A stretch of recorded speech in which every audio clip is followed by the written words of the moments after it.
It's November 11th. This is episode 10, and we're coming to you. This is the MBA show! Special Veterans Day edition. Ooh, Veterans Day. Thank you to our veterans overseas. Let's start it off with some headlines. All right, this week. What's our headline, Tom? You can get your MBA on Facebook. It's about time. Do you know how much I pay to not get my education on Facebook? Yeah, so is my education now completely worthless? No, your education is not worthless, but what's happening is the information is moving online, so the information that you're getting at your MBA is becoming Sweet worthless. God. So what's the headline? So it's going to be moving from information to coaching is what you're going to start getting at business school. So what's going on Facebook? What's going on Facebook? So what's happening is London School of Business and Finance, not to be confused with London Business School. I actually had a friend, and she went to Oxford, but she clarified that it was not posh Oxford, but it was Oxford Technical College that is actually down the road from the Oxford that you were thinking. So of. this is the London School of Business and Finance has released an online MBA, and you can take classes and take exams and interact with people all on Facebook. Entirely on Facebook? Entirely on Facebook. And so what's going to happen now, and this is the beginning of a landslide, information that you're getting at your business school right now is going to move online, and what you're going to start getting in classes is more experience-based stuff, more coaching, etc. So now instead of professors, I'm going to have like some burly ex-football player from Nebraska standing. You call this a B&L? I fucking wipe my ass with B&L better than this. No, okay, so it's not quite going to be like that. God! It'll still be coaching. It just won't be insane coaching, but it will be coaching. So it'll be something in between. Right. So what does this mean? So what does this mean for me? Like, so I should be not taking any classes anymore? No. So what you should be doing to take advantage of this is in business school, you should be transitioning away from lecture-based classes, and you should be going to classes that include more simulations, that include more coaching, that include more real-time feedback, so that you get better at executing as a manager. Huh. It's funny, because I've been like sitting in classes, and I remember thinking, I could get this information if I really wanted it somewhere else. Right. But I guess like 5 years ago, that wasn't true. And I guess in 2 years, it'll be even like, right now I pay for the professor to pick the materials. I guess in 2 years, it's not even going to be that. It's a brand new world, Miro. Amazing. So if you want to see the link to this, go to blog.TheMBAShow.com, and we have a link to their website on there. Excellent. So now we're moving off to a new segment on career paths that you may not have heard of. But should. And today's career path is the Search Fund. Tom, what's a Search Fund? So a Search Fund is this is where a recent MBA assembles an investor group who puts up about $200,000 to $500,000 to support you while you find a company to purchase. What you find a company to purchase? Yeah, so you find the company, you buy it, and you buy it with additional money that those same investors put up. So they might put up another 2 to 10. So what do I do with the $500,000? I guess you spend it, baby. So this sounds too good. This sounds too good to be true. You could people are actually getting people to pay them for a paid job search to find their own company that they can then take over and rule with an iron fist as a tyrant like king. And that's why we're calling this segment "Career Paths That You Don't Know About But Should." Oh, sweet God! So this doesn't. I mean, my first reaction when I hear about this is this sounds too good to be true. Yep.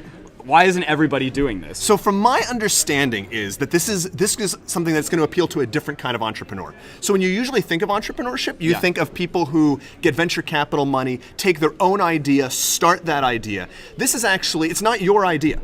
Like you're going out and buying a company. They're not usually high-tech companies. Yeah. These are companies that are, home health care, nursing homes, people who lay pipe in the street, like low-tech companies that an MBA can come in and hopefully help turn up and crank up the volume a little bit and sell for more money. And this has actually been around for a while. So this has been around for 25 years. There's been about 300 of these.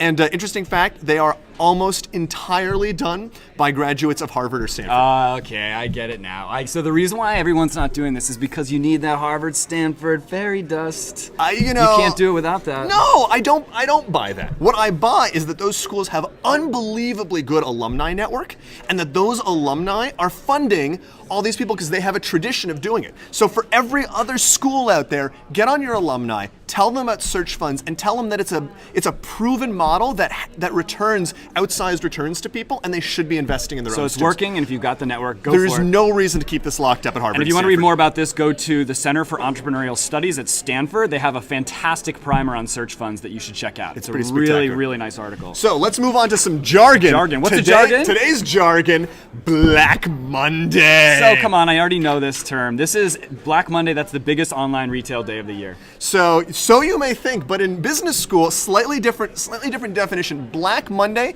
is the day where all of the MBAs come back from their vacation back home and have broken up with a significant other that they came into business school with. Is it common enough there's a term for this? There is indeed. Is this turkey related? You will be a turkey if you're basically. What am I saying? All your relationships are done for. They're completely done for. I made you a turkey. We should break up. Okay, new segment on the MBA show. A special feature, contests. So these are the contests that you as an MBA can enter all over the country. And today we've got a couple of contests. Our spotlighted contest, I cannot believe, but this is in fact true. Harvard Business Plan competition. If you sign up, they will give you $1,000 cash money. For what? For getting a Harvard Business School student on your team. Wait, so just for signing up, I get $1,000? If you have a Harvard Business School student on your team. So I basically, if I go and pay a Harvard Business School $500 to sign up, I can get $500 back. What you should pay is 5 Harvard Business School students to sign up 5 times. Do they poop money over at that place? No, the investors poop money and the students go around behind them and sweep it up. Search funds, free money, good God. All right, other competitions that you should know about. The Ross Renewable Energy Case Competition, that's January 27th to 28th. The George Washington International MBA Case Competition, check that out, December 4th. And the MIT Sloan 100K Executive Summary Competition. You're going to need at least one student from a New England school on your case team, and that's 2-page executive summary due December 2nd.